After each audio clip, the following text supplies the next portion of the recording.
दोस्तों ऑफिशियली प्रेम के इस यूट्यूब चैनल में आपका स्वागत है। दोस्तों जैसा कि विदित है, ये चैनल राष्ट्रवादी चैनल है, सनातनी चैनल है और इसी तरह के विचारों को इस चैनल में बढ़ावा दिया जाता है। तो दोस्तों मेरी फिर से विनती है, इस चैनल को लाइक करें, सब्सक्राइब करें और अपने जैसे विचार रखने वाले सनातनी लोगों के बीच में इस चैनल को और भी लोगों से सब्सक्राइब करवाएं, शेयर करवाएं। तो दोस्तों आज हमारी चर्चा का विषय है अभिषेक बनर्जी, जो कि ममता बनर्जी के भतीजे हैं और पश्चिम बंगाल से सांसद भी है। तो दोस्तों अभी एक काफ़ी बंगाल में गर्म मुद्दा बना हुआ है वक्फ बिल। तो वक्फ बिल का जिस हिसाब से उग्र विरोध हो रहा है बंगाल में, ये सिर्फ बंगाल में ही हो रहा है, क्योंकि वहाँ की जो सरकार है, वहाँ की जो राज्य सरकार है, ममता बनर्जी की सरकार है, वो इस वक्फ बिल के विरोध कर रही है और उग्र विरोध कर रही है। जो उग्र विरोध कर रहे हैं, जो सरकारी संपत्ति जला रहे हैं, मुर्शिदाबाद में सामान्य जनजीवन अस्त व्यस्त हो गया है। तो इसमें टीएमसी के कार्यकर्ताओं का भी हाथ है, क्योंकि पुलिस वहाँ मूक दर्शक बन के बैठी हुई है और जिसे जो करना है, फ्री फॉर ऑल, जिसे जो करना है वो कर रहा है। कहीं दुकानें जलाई जा रही हैं, कहीं गाड़ियां जलाई जा रही हैं, गाड़ियों में तोड़फोड़ की जा रही है। तो इसमें वहाँ की पुलिस मूक दर्शक बनी है, तभी ये लोग अराजक तत्व ये काम कर पा रहे हैं। दोस्तों आपको पता है इसे क्यों किया जा रहा है? क्योंकि अभी जो शिक्षक नियुक्ति का जो मामला है, जिसे सुप्रीम कोर्ट ने खारिज कर दिया। सुप्रीम कोर्ट ने भी हाई कोर्ट के जो फैसले थे, हाई कोर्ट ने क्या कहा? हाई कोर्ट ने कहा कि भैया ये जो नियुक्ति 2017 में ममता बनर्जी की सरकार द्वारा की गई है, करीब 25,000 शिक्षकों की बहाली की गई है, ये अवैध है, इसे आप रद्द करें। हाई कोर्ट ने ये भी कहा शिक्षकों को जो 8 वर्षों में, पिछले 8 वर्षों में जो वेतन दिया गया है, वो वेतन भी उनसे वापस लिया जाए। अब सोचिए जो 25,000 से ज़्यादा शिक्षक है उन पर क्या गुजरती होगी इस समय। उसमें कुछ योग्य भी हैं और काफ़ी अयोग्य शिक्षक भी है। योग्य तो हो गए, जो परीक्षा दिए पास हो गया, उनका नाम आया, उनकी बहाली हुई। इसके अलावा बाकी जो नियुक्तियां दिया गई, पैसे के बदले में जो नियुक्तियां दी गई है, उन शिक्षकों का क्या हाल होगा? तो इसमें क्या जो योग्य शिक्षक है, जो अयोग्य है, दोनों पीछे जा रहे हैं।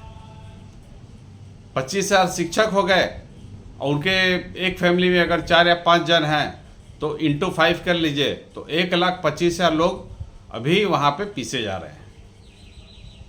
और इससे क्या हो रहा है? इससे वहाँ टीएमसी की जो सरकार है उसकी इमेज खराब हो रही है। लोग टीएमसी के जो सांसद है, जो काउंसिलर है, उनको गालियाँ दे रहे हैं, क्योंकि जो बहाली हुई है पैसे के बल पे, ये जो पार्थो चैटर्जी जो पकड़े गए, उनके घर में पैसे मिले, उनके फ्लैट में पैसे मिले, उनके गाड़ी में पैसे मिले, उनके गर्लफ्रेंड के घर में पैसे मिले और लोगों ने इसे अपनी आंखों से देखा है दोस्तों। तो यहाँ पार्थो चैटर्जी तो पकड़ में आया, इसके अलावा बहुत ऐसे भी लोग हैं जिनके पास पैसे पड़े हुए हैं जो पकड़े नहीं जा सके। इस तरह के भी लोग हैं, तो उसमें अभिषेक बनर्जी भी एक है। और आप देख रहे होंगे अभी जो वेस्ट बंगाल में जो चल रहा है, जो तनाव चल रहा है शिक्षक बहाली वाला, इसके अलावा जो वक्फ बिल का है, इसमें अभिषेक बनर्जी सीन से गायब है। जिसे ममता बनर्जी का उत्तराधिकारी समझा जा रहा है, वो अभी सीन से गायब है। क्यों सीन से गायब है? क्योंकि उसे ममता बनर्जी जानती है कि उसे लाने से मामला गड़बड़ हो सकता है। ममता बनर्जी ने उसे साफ कर दिया कि तुम सेंटर की पॉलिटिक्स देखो और संसद में जो काम होता है उससे देखो। इसीलिए उसको साइड में रखा गया है, क्योंकि लोग पूछ रहे हैं। ये भी कहा जाता है कि ये जो उगाही हुई थी शिक्षक भर्ती घोटाले में, शिक्षक भर्ती के बदले में जो पैसे की उगाही की गई थी, सुनने में आया है एक एक लोगों से 15-15 लाख रुपए लिए गए। तो इसमें जो नियुक्ति के बदले जो उगाही की गई थी, इसमें 80% पैसा अभिषेक बनर्जी के पास गया है, ऐसा सुनने में आया दोस्तों। ये कौन कह रहा है? एक कालीघाटर काकुल, एक भद्रा साहब हैं जो कि कालीघाट से आते हैं, उनको जाना आता है कालीघाटर काकू, माने कालीघाट के वो काका हैं। वो मुख्य आरोपी है इस शिक्षक बहाली में। तो वो उन्होंने कहीं अपने बयान दिए हैं, कहीं बयान दिया है कि इसमें ज़्यादातर 80% पैसा अभिषेक बनर्जी के पास गया है। इसीलिए मुख्यमंत्री ममता बनर्जी ने अभिषेक बनर्जी को सीन से गायब कर रखा है।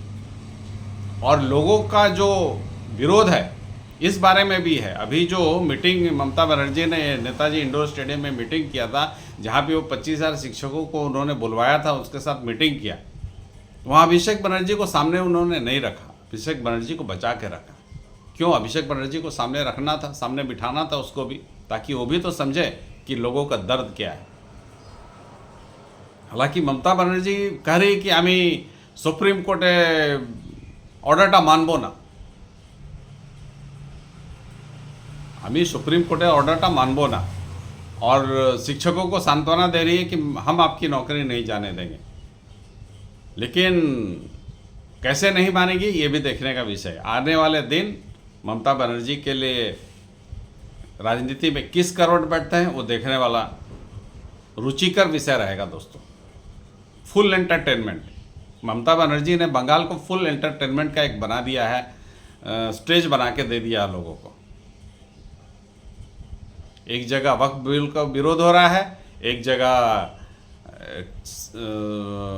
शिक्षक नियुक्ति वाला मामले का विरोध हो रहा है। लोग ऐसे ऐसे बात कर रहे हैं कि ममता बनर्जी के जो काउंसिलर है, जो एमएलए है, जो विधायक है, वो लोगों के पास जाने से, लोगों को फेस करने से डर रहे हैं। क्योंकि जहाँ भी जाते हैं उन्हें इस तरह के कमेंट सुनने पड़ते हैं कि तुमने हमारा पैसा खाया, हमारी बहाली